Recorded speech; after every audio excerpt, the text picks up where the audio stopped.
Subscribe my channel Law and Communication Skills and press the bell icon for more informative lectures.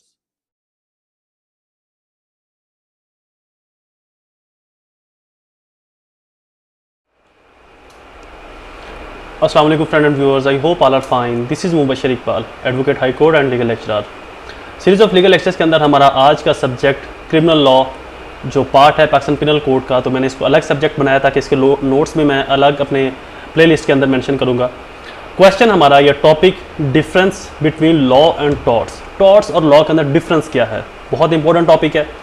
ये topic judiciary के exam में भी आया था, LLB के एग्जाम के अंदर भी ये टॉपिक मोस्टली आता है, तो लिहाजा ये इंपॉर्टेंट टॉपिक्स भी। अच्छा, एक और चीज़ बताता चलूँ लॉ के स्टूडेंट्स के लिए कि मैं अपने गेस्ट अपलोड करूँगा एग्जाम से पहले, और इंशाल्लाह बहुत ही रिलायबल गेस्ट होंगे। और मैं बहुत पुरुमीद हूँ, इससे पहले भी मेरे गेस्ट से बाहर का भी पेपर नहीं आया, तो इंशाल्लाह इस बार भी मेरे गेस्ट में से पेपर आएगा। तो मैं डिटेल से गेस्ट सेंड करूँगा। कुछ क्वेश्चन होंगे 8 से 10 12 पेपर के हिसाब से, जितने पेपर में क्वेश्चन आते हैं, तो वो आपके लिए काफ़ी फ़ायदेमंद साबित होंगे। दूसरा, पहले मैं अपने जो मेरे इससे पहले लेक्चर्स के ऊपर कमेंट्स आए हुए हैं, मैंने सोचा कि उनका भी मैं आंसर देता चलूँ। तो उनके जो आंसर हैं, सबसे पहले एक क्वेश्चन पूछा गया था एक स्टूडेंट की तरफ से कि फोकल पर्सन कौन होता है। फोकल पर्सन ऐसा शख्स जिसके ऊपर फोकस किया जाता है किसी क्राइम के अंदर, या जो शख्स किसी क्राइम करते हुए, जुर्म करते हुए किसी के ऊपर फोकस करता है। लाइक ए एक शख्स है, वो बी को मर्डर करने जा रहा है, बी का जो है वो कत्ल करने जा रहा है, तो उसका जो फोकस है वो बी होगा। तो जब वो बी को फोकस करेगा तो ये लॉ के अंदर फोकल पर्सन कहलाएगा, यानी कि उसकी जो फोकस पर्सनैलिटी है वो बी है। इसी तरह से अगर एक जुर्म को 4, 5 या 10 लोगों ने सरजद किया, तो जो इन्वेस्टिगेशन ऑफिसर्स होते हैं, जो हमारी लॉ इन्फोर्समेंट एजेंसीज होती हैं, जब वो इन्वेस्टिगेशन करते हैं तो वो उन 4, 5, 10 लोगों में से किसी एक शख्स को नॉमिनेट करती हैं या हाईलाइट करती हैं कि एक्सपेक्टेड है कि ये जुर्म को ज्यादा या इस जुर्म को मेन सरजद करने वाला ये शख्स हो सकता है, बाकी नहीं है, बाकियों का जुर्म कम होगा। तो वो जिसको हाईलाइट करती हैं वो भी फोकल पर्सन कहलाता है लॉ की नजर में। तो पहला क्वेश्चन। दूसरा क्वेश्चन, सर अब आप यूनिफॉर्म क्यों नहीं पहनते? यूनिफॉर्म मैं इसलिए नहीं पहन रहा आजकल क्योंकि मैंने लेक्चर्स रात को रिकॉर्ड करने होते हैं, तो मेरा कैमरामैन और एडिटर साहब भी बेचारे रात को आते हैं यहाँ पर रिकॉर्डिंग के लिए, तो इसलिए मैं यूनिफॉर्म नहीं पहनता। अब रात को यूनिफॉर्म पहनकर 12 बजे ऑफिस आऊँगा तो लोग यही कहेंगे कि वकील पागल हो गया। तो इसलिए रमज़ान है, चूँकि रोज़े की हालत में लेक्चर रिकॉर्ड नहीं किया जाता, तो इसलिए मैं यूनिफॉर्म नहीं पहनता, कैजुअल कपड़ों के अंदर आ जाता हूँ। Third question comments, sir articles और सेक्शन में मेंशन किया करें। जी, आर्टिकल और सेक्शन भी मैं मेंशन करता हूँ साथ साथ, लेकिन कुछ क्वेश्चंस के अंदर आर्टिकल और सेक्शन मेंशन करना ज़रूरी नहीं होता, तो इसलिए मैं नहीं करता। बहरहाल फिर भी अगर कोई बाई मिस्टेक मुझसे रह गया होगा, याद नहीं आया होगा मुझे मेंशन करना, तो उसके लिए माजरत। मैं इंशाल्लाह नेक्स्ट टाइम इसके ऊपर भी फोकस रखूँगा कि आर्टिकल और मेंशन जो भी है क्वेश्चन के रेलिवेंट, वो मैं ज़रूर मेंशन किया करूँ। Define the theories of punishments, ये क्वेश्चन मैं नेक्स्ट अपलोड करूँगा, थ्योरीज ऑफ पनिशमेंट्स वाला। एनीवे 5 क्वेश्चन, 4-5 कमेंट्स का मैं रिप्लाई किया करूँगा अपने हर लेक्चर्स के अंदर जो पहले कमेंट्स पूछे गए स्टूडेंट्स की तरफ से। उसके बाद एज यूजुअल मैं अपनी फ़ीस बताता चलूँ, कम से कम 10 रुपये आपने डोनेट करने हैं। उसके बाद दूसरी जो टर्म है वो 2 लोगों की आपने हेल्प करनी है, कम से कम, इससे ज़्यादा भी आप कर सकते हो हेल्प जितनी आपकी। थर्ड टर्म जो मेरी फ़ीस की वही है कि मेरे पेरेंट्स के लिए दुआ ज़रूर कीजिए, अल्लाह ताला उनका साया मेरे सर के ऊपर कायम रखे, मैं उनको सेहत तंदुरुस्ती दे, और एक दुआ मेरे लिए भी। लेक्चर शुरू करते हैं अपना, define crime and torts. Lecture शुरू करने से पहले अगर आपके पास मेरे नोट्स अवेलेबल हैं, बहुत अच्छी बात है। अगर अवेलेबल नहीं है तो डिफरेंट बुक शॉप्स के ऊपर नोट्स अवेलेबल हैं, मुबशर लॉ सीरीज़ या इनोवेटिव लॉ एकेडमी से, वहाँ से आप परचेज़ कर सकते हैं, या मुझे व्हाट्सएप मैसेज करें आप पार्ट और LLB लिख कर। अगर आपने अपना पार्ट लिखना है, आगे जो भी आपका पार्ट है, फर्स्ट, सेकंड, थर्ड या 5 ईयर LLB के अंदर हो, तो आपका पार्ट कौन सा है, क्योंकि मेरे लॉ के सभी नोट्स अवेलेबल हैं। उसके नीचे आपने LLB लिखना है, नीचे आपने अपना नाम और अपने शहर का नाम लिखना है, तो मैं आपको PDF की सूरत के अंदर नोट सेंड कर दूंगा। आप उनकी फ़ोटो कापीज़ या प्रिंट आउट उनका निकलवा कर उनको यूज़ करें, ये आपके लिए बहुत बेस्ट होगा। शुरू करते हैं हमारा lectures. Difference between torts and crime, या एग्जिस्टेंसी ऑफ टॉर्ट्स एंड क्राइम, या actual principle of torts and crime. मैंने इन तीनों चीज़ों को मद्देनज़र रखते हुए क्वेश्चंस को टाइप किया है, बनाया, ताकि ये जुडिशरी के पॉइंट ऑफ व्यू से, LLB के पॉइंट ऑफ व्यू से और प्रैक्टिसिंग वकला के पॉइंट ऑफ व्यू से भी आपको ये क्वेश्चन समझने में आसानी हो। सबसे पहले तो ओवरव्यू देता चलूँ कि क्राइम क्या है। Crime is violation of society, या वायलेशन ऑफ राइट, या इंडिविजुअल राइट या कलेक्टिव राइट। क्राइम ऐसा है कि किसी इंडिविजुअल शख्स के, किसी इनफरादी शख्स के, किसी इज्तमाही लोगों के, इज्तमाही अशखास के, या सोसाइटी के, माशरे के, या स्टेट के ऐसे राइट्स जिसको रिकोगनाइज किया गया है by law. Recognise by law से मुराद ये होता है कि ऐसी रिकोगनाइजेशन, ऐसी पहचान जिसको लॉ ने दी हो कि ये काम करना ही करना है, इस शख्स के ये राइट होंगे, इसके हकूक होंगे, इनकी वायलेशन नहीं होनी चाहिए। जब उनके राइट की वायलेशन होगी तो वो क्राइम बन जाएगा। क्राइम कैसे बनेगा, इसके लिए आप मेरा पहले लेक्चर अपलोड हुआ वो देख लीजिए, एक्टस केस और मंजरिया मैंने डिटेल बताया कि क्राइम कोई भी जुर्म कैसे बनता है। और टॉर्ट को सिविल रॉन्ग कहते हैं। सिविल रॉन्ग को समझना बहुत मुश्किल है, तो लिहाजा मैंने अपने प्रीफेस के अंदर टॉर्ट्स का जिक्र किया हुआ है कि टॉर्ट सिविल रॉन्ग के साथ साथ और क्या है, tort is a breach of legal duty. Duty क्या होती है?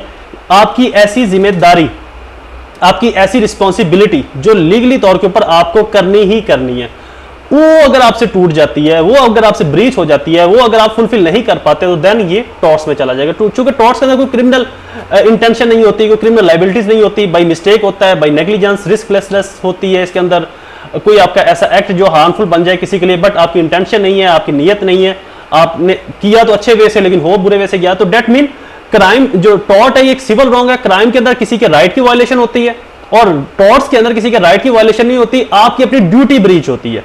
एक तरफ राइट और ड्यूटी है। अगर आप किसी के राइट को तोड़ोगे, किसी की हक तलफी करोगे, तो ये क्राइम बन जाएगा।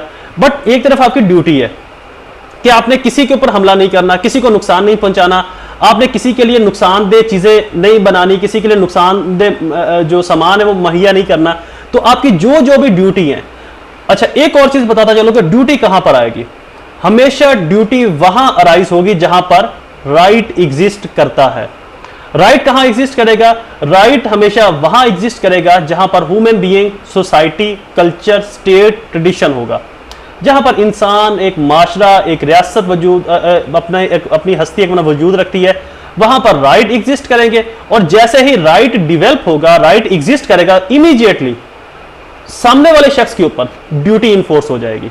तो आई होप राइट और ड्यूटी आप समझ गए होंगे कि जब राइट एग्जिस्ट होगा, जब राइट डिवेल्प होगा, तो ड्यूटी इंक्रीज हो जाएगी, ड्यूटी डिप्लॉय हो जाएगी, ड्यूटी एग्जिस्ट करेगी। जहां पर राइट एग्जिस्ट करेगा वहीं पर ड्यूटी एग्जिस्ट करेगी। अकेली ड्यूटी कहीं पर एग्जिस्ट नहीं करती। राइट एग्जिस्ट करेगा तो ड्यूटी एग्जिस्ट करेगी। अब जब ड्यूटी एग्जिस्ट कर गई है तो फिर स्ट्रिक्ट लाइबिलिटीज इंपोज हो जाएंगी और स्ट्रिक्ट लाइबिलिटीज के फौरन साथ ही वकीलियस लाइबिलिटीज भी इंपोज हो जाएंगी। अगर ड्यूटी ब्रीच होती है तो पनिशमेंट हो सकती है, पेनल्टीज हो सकती हैं। पनिशमेंट ड्यूटी का नोयत देखी जाएगी कि ड्यूटी किस नोयत की थी, आया ब्रीच होने वाली थी या नहीं, जानबूझकर ब्रीच की गई है या खुद ब खुद ब्रीच हुई है। जानबूझकर ब्रीच की गई है तो जुर्म बन जाएगा, खुद ब खुद ब्रीच हुई है किसी गलती, कमी, कोताही की वजह से, तो ये टॉर्ट्स में रह जाएगी। समझ आ गई होगी टॉर्ट्स और क्राइम की। Next heading, meaning of torts. Torts is a offence which is punishable by law. Tort एक ऐसा जुर्म है जो लॉ के अंदर पनिशेबल है, काबिल सजा है। Definition of torts, legally recognised by state, punishable under law. ऐसा काम जो किसी शख्स के खिलाफ आप करते हो जो इसका लीगल राइट था, तो उस अगर आप वो काम डन करते हो, उसके राइट की वायलेशन करते हो, तो आपको स्टेट की तरफ से सजा दी जाएगी। Meaning of tort, tort has been derived from the Latin term tortum which mean to conduct. That mean कि कुछ ऐसा गलत काम कंडक्ट करना, आपसे हो जाना, जो आपसे सरजद हो जाए, जो आपकी इंटेंशन नहीं थी, मेलाफाइड इंटेंशन नहीं थी, बदनीति नहीं थी, बट वो हो गया। Torts a civil wrong, torts a violation of duty. Oxford dictionary meaning जो इसके अंदर मैंने लिखे हुए वो है, टॉर्ट इज अ प्राइवेट और सिविल रॉन्ग। ये प्राइवेट और सिविल रॉन्ग हो सकता है। डेफिनेशन ऑफ टॉर्ट्स मैंने आपको बता दिया, injury person to take legal action against wrong doer of the recovery of damages. जब किसी शख्स के खिलाफ, tort is an act which is injury someone in some way and after getting injury the injured person can take legal action against wrongdoer recovery of damages। Torts क्या है? अगर किसी शख्स के खिलाफ कोई ऐसा इंजरी, ऐसा क्राइम, ऐसी कोई जो ऐसी रॉन्ग डूअर कमिट हुआ है, तो जिसके खिलाफ रॉन्ग डूअर कमिट हुआ है, जो इंजर्ड पर्सन है, वो इंजरी देने वाले के खिलाफ डैमेजेस जब क्लेम करता है तो वो टॉर्ट्स की सूरत में क्लेम करेगा। नेक्स्ट हेडिंग है जी, difference between torts of crime as to parties. Torts के अंदर दो पार्टीज होंगी, प्लेंटिफ होगा और डिफेंडेड होगा। और क्राइम के अंदर भी दो पार्टीज होंगी, बट इस यहाँ पर प्लेंटिफ की जगह पर प्लेंटिफ को स्टेट डिफेंड करेगी। यहाँ पर जो प्लेंटिफ होगा वो विक्टिम होगा और विक्टिम की तहफ़्फ़ुज़ फराहम करना, विक्टिम को प्रोटेक्शन देना स्टेट की रिस्पॉन्सिबिलिटी है। तो लिहाजा क्राइम के अंदर क्रिमिनल के खिलाफ स्टेट आ जाएगी। जिस शख्स के खिलाफ क्राइम कमिट हुआ है, लाइक अगर मुझे कोई इंजरी हुई है तो मेरा तहफ़्फ़ुज़ स्टेट करेगी, तो स्टेट प्रोटेक्शन देगी। और मेरे इस अकरेंस के अंदर, इस वारदात के अंदर मेरा जो तहफ़्फ़ुज़ है, मुझे जो प्रोटेक्ट करेगी अदालत के अंदर भी, वो स्टेट करेगी। तो मेरा मुकदमा स्टेट लड़ेगी। एज टू पनिशमेंट, टॉर्ट के अंदर पनिशमेंट नहीं होगी, यहाँ पर डैमेजेस होंगे। क्राइम के अंदर पनिशमेंट दी जाती है, पेनल्टी भी हो सकती है, आपको जो है वो पेनल्टी की सूरत में पेमेंट करना पड़ती है। एज टू प्रोसीजर, टॉर्ट्स की जो प्रोसीडिंग है वो सिविल तरीके से रेगुलेट होगी, क्रिमिनल की जो प्रोसीडिंग है वो क्रिमिनल वे के अंदर रेगुलेट होगी, क्रिमिनल प्रोसीजर इसके ऊपर अप्लाई होगा। एज टू इंटेंशन, टॉर्ट के अंदर इंटेंशन जो है वो रेलिवेंट नहीं होती। आपका जो एक्ट होता है वो अनइंटेंशनली होता है, या मिस्टेक ऑफ फैक्ट होता है, या आपकी कोई नेग्लिजेंस, आपकी कोई मिस्टेक होती है। क्राइम के अंदर जो आपकी जो इंटेंशन है वो इन्वॉल्व होगी, आपकी इंटेंशन का होना जरूरी है। एज टू कंप्रोमाइज, टॉर्ट्स के अंदर कंप्रोमाइज हो सकता है, क्राइम के अंदर कंप्रोमाइज नहीं हो सकता। एज टू डिफेंस, टॉर्ट्स के अंदर सेवरल डिफेंस है, क्राइम के अंदर डिफेंस नहीं होता। As to prosecution, in law torts legal prosecution is taken by injured person, जो प्रोसिक्यूशन या जो प्लेंटिफ है वो इंजर्ड पर्सन होगा, लेकिन क्राइम के अंदर जो प्रोसिक्यूशन का काम है, जो विक्टिम का डिफेंस करेगी वो स्टेट करेगी। टॉर्ट्स के अंदर इंडिपेंडेंटली आपको अपना दिफा करना है, आपको अपनी बात को एज ए प्रोसिक्यूटर पेश करना है अदालत के अंदर। As to codification, law of tort अभी कोडिफाई नहीं है पाकिस्तान के अंदर, डेट मीन कोडिफाई तो है पाकिस्तान के अंदर, चलता तो है, बट पीपीसी की तरह इतना स्ट्रांगली कोडिफाई नहीं है, इतना स्ट्रांगली यहाँ पर फुलफिल नहीं है। ये अदालत की स्वाबदीदी के ऊपर होता है, डिस्क्रिशनरी पास के ऊपर होता है। जो क्रिमिनल लॉ है ये कोडिफाई है पाकिस्तान के अंदर, पाकिस्तान पिनल कोड की सूरत में या सीआरपी की सूरत में या डिफरेंट और लॉज की सूरत में। As to position of minor, torts के अंदर माइनर लाइबल होगा, लेकिन क्रिमिनल के अंदर 7 ईयर या 7 साल से कम के ऊपर जो लाइबिलिटीज है इन्फोर्स नहीं होंगी। As to wrong doer, wrong doer is called tort feasor, जो टॉर्ट्स के अंदर रॉन्ग डूअर है वो फेजर कहलाएगा। Wrong doer is called accused, crime के अंदर जो रॉन्ग डूअर है, गलत काम करने वाला है, वो अक्यूज मुल्जम कहलाएगा। Nature right of violation, torts violation of right is individual, crime violation of right is whole public. Torts के अंदर जो राइट की वायलेशन है किसी एक पर्सन की होगी, क्राइम के अंदर सभी लोगों की राइट की वायलेशन होती है। किसी एक को कत्ल किया जाए तो खौफ व हिरास पूरे माशरे के अंदर फैलता है। As to rule of state, in tort state only provide the machinery of justice, crime state play the significance role. Torts के अंदर स्टेट सिर्फ एक जुडिशरी का प्लेटफॉर्म आपको देगी, क्राइम के अंदर स्टेट आपकी प्रोटेक्शन के लिए अपने वुकला, अपनी जो प्रोसिक्यूटर बॉडी है वो भी प्रोवाइड करेगी। इसेंशियल ऑफ क्राइम, क्राइम की इसेंशियल कौन से हैं? ह्यूमन बीइंग, इंसान का होना जरूरी है। मंजरिया, आपकी बैड इंटेंशन, मेलाफाइड इंटेंशन का, आपके गिल्टी माइंड का होना जरूरी है। एक्टस रियस, आपके बैड एक्ट का, आपकी बुरे काम का, बुरे फेल का होना जरूरी है। इंजरी, किसी भी शख्स को इंजरी, तकलीफ, हार्म पहुंचना, उसको कोई ऐसी चोट पहुंचना जरूरी है क्रिमिनल एसेंशियल्स के लिए। Object of criminal law, criminal law is protection right of person, किसी भी पर्सन के राइट की प्रोटेक्शन के क्रिमिनल लॉज को बनाया गया। Right of property, right of reputation including this law, तमाम right of property, reputation, right of human being. Primary object of criminal law is to punish of the accuse against the violation public and private right legally recognise, जो private और public legally recognise हैं rights, उनकी violation ना हो, उनकी protection हो। Third object of criminal law is to stop those who intentionally और negligently violation the right of other. Criminal law का जो मकसद है वो जो ऐसे लोग जो हैबिचुअल ऑफेंडर है, लोगों के राइट की वायलेशन करते हैं, उनको रोकना, उनको उसके ऊपर ठहराव कराना, उनको सजाएं देना ताकि वो नेक्स्ट इस तरह के क्राइम कमिट ना करें, या दूसरे जो लोग हैं वो इस तरह के क्राइम कमिट ना करें। इस चीज़ से इबरत हासिल करते हुए बेसिक ऑब्जेक्ट है।